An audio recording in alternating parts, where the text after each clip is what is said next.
encore une fois, où l'on voit que la séduction n'est pas simplement un théâtre. Elle est une machine qui produit.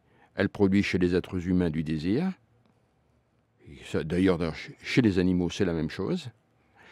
Mais surtout, elle a produit un autre monde économique, un autre monde politique, et qui a brisé les encadrements traditionnels. C'est la société de séduction. Et la société de séduction, c'est la société de consommation. Il n'y a pas de consumérisme sans une immense machinerie de séduction. Et la séduction, qu'est-ce qu'elle a eu comme effet? Elle a déplacé le centre de gravité de la vie du public vers le privé.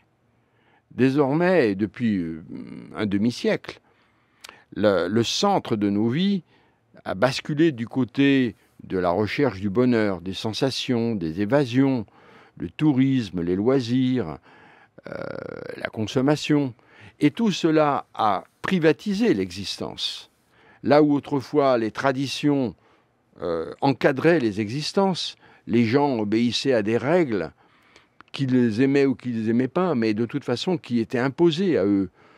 Mais la société de séduction, elle a permis l'éclosion d'un nouveau type d'individualisme, recentré sur soi. Chacun recherche son propre bien-être, exige l'autonomie, parce que c'est à chacun de vivre comme il l'entend.